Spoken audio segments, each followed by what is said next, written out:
Helo, Dafydd Furnham dwi'n dod o BBC Radio Cymru, dwi'n apprentice lefel 3 a dwi wedi bod yn gweithio ar cyfryngau cymdeithasol ac amserlennu am Radio Cymru 2.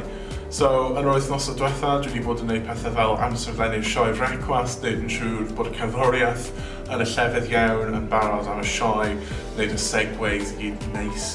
A hefyd dwi wedi bod yn gweithio ar y cyfryngau cymdeithasol. So, cymysgedd o cymryd mewn content sydd cael ei recordio'n barod a troi o mewn i pethau sy'n barod am Facebook, X ac Instagram.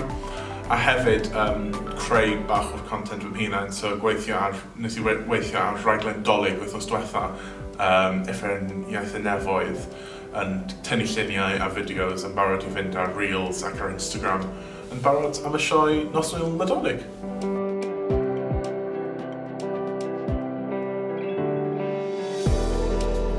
Un o fy hoff rai nes i weithio ar yn ddiweddar oedd glip o raglen Sian Cothy, Bore Cothy am Radio Cymru. Ble oedd ni'n siarad efo Aled Jones am ei album newydd e. A Sian Cothy yn siarad am sut nath i cwmpo i gysgu'n gwrando ar album newydd Aled Jones. Oedd hwnna di wir teitlo fi, oedd hwnna'n ddoniol iawn. Ond, dyna'r bit gret am gweithio yn cyfryngau cymdeithasol yw chi'n gweld yr old highlights.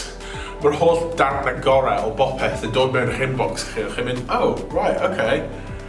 Mae hwn yn brilliant, let's just make it into something even better. So mae wir yn rewarding a mae wir yn ddiddorol i weithio yn socials Radio Cymru.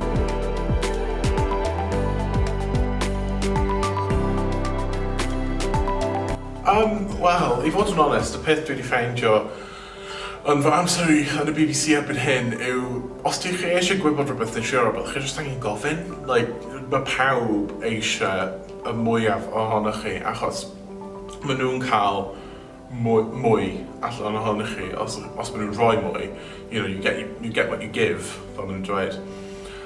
So, dwi'n gallu gofyn i bobl am pethau, maen nhw'n dweud, okay, na ni ffeindio amser am hwnna, bwcio fe mewn, a dwi'n dysgu wir yn gyflym sy'n bod yn ffantastig.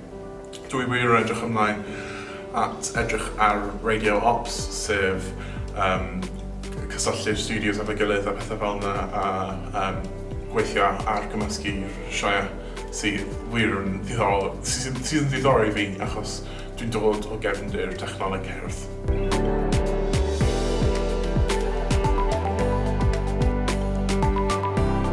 So, wythnos yma yn Sgil Cymru, dwi'n gobeithio gweld dros rhan yr unedau yn y gweithle.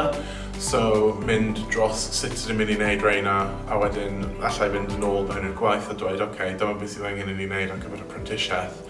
A dyn ni'n gallu gweithio ar hwnna.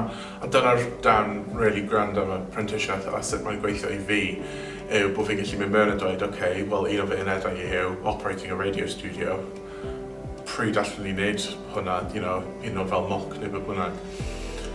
A maen nhw'n gallu ffeindio amser neu beth bynnag, bydden nhw'n gallu ffeindio amser. So dwi'n edrych ymlaen at goroesi'r sialens yna o wneud yn siŵr bod yr holl uned wedi gwneud ar amser.